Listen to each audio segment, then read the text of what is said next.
Kerajaan Bali merupakan istilah untuk serangkaian kerajaan Hindu-Buddha yang pernah memerintah di Bali di Kepulauan Sunda Kecil, Indonesia. Adapun kerajaan-kerajaan tersebut terbagi dalam beberapa masa sesuai dinasti yang memerintah saat itu.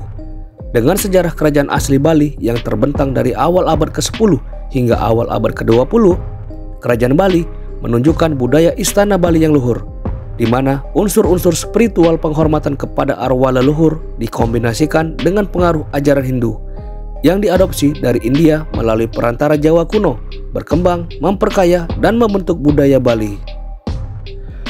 Karena kedekatan dan hubungan budaya yang erat dengan Pulau Jawa yang berdekatan selama periode Hindu-Buddha Indonesia, sejarah kerajaan Bali sering terjalin dan sangat dipengaruhi oleh kerajaan di Jawa, dari kerajaan Medang pada abad ke-9 sampai ke kerajaan Majapahit pada abad ke-13 hingga abad ke-15.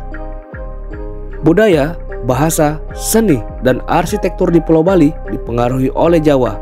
Pengaruh dan kehadiran orang Jawa semakin kuat dengan jatuhnya kerajaan Majapahit pada abad ke-15.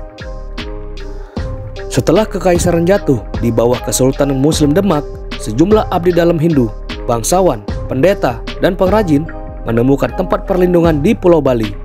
Akibatnya, Bali menjadi apa yang digambarkan oleh sejarawan Rames Chandra Majumdar sebagai benteng terakhir budaya dan peradaban Indo-Jawa. Kerajaan Bali pada abad-abad berikutnya memperluas pengaruhnya ke pulau-pulau tetangga. Kerajaan Galigal Bali misalnya memperluas pengaruh mereka ke wilayah Belambangan di ujung timur Jawa, pulau tetangga Lombok, hingga bagian barat Pulau Sumbawa. Sementara Karangasem mendirikan kekuasaan mereka di Lombok Barat pada periode selanjutnya. Sejak pertengahan abad ke-19, negara kolonial Hindia Belanda mulai terlibat di Bali ketika mereka meluncurkan kampanye mereka melawan kerajaan kecil Bali satu persatu. Pada awal abad ke-20, Belanda telah menaklukkan Bali karena kerajaan-kerajaan kecil ini jatuh di bawah kendali mereka, baik dengan kekerasan ataupun dengan pertempuran, diikuti dengan ritual massal bunuh diri atau menyerah dengan damai kepada Belanda. Dengan kata lain, meskipun beberapa penerus kerajaan Bali masih hidup, peristiwa-peristiwa ini mengakhiri masa kerajaan independen asli Bali karena pemerintah daerah berubah menjadi pemerintahan kolonial Belanda dan kemudian pemerintah Bali di dalam Republik Indonesia.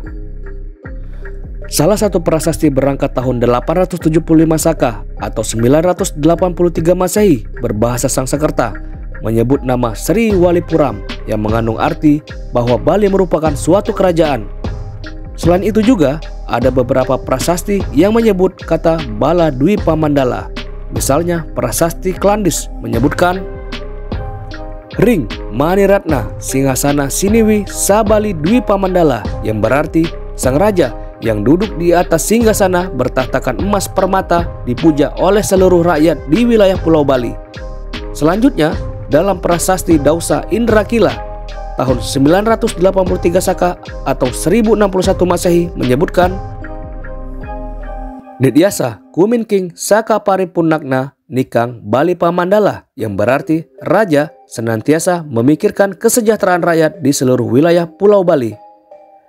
Selain ungkapan tersebut, dalam prasasti Cembaga yang berangkat tahun 1103 Saka atau 1181 Masehi, Bali disebut dengan istilah Bali Wipanagara, yang dapat diartikan Bali merupakan suatu negara.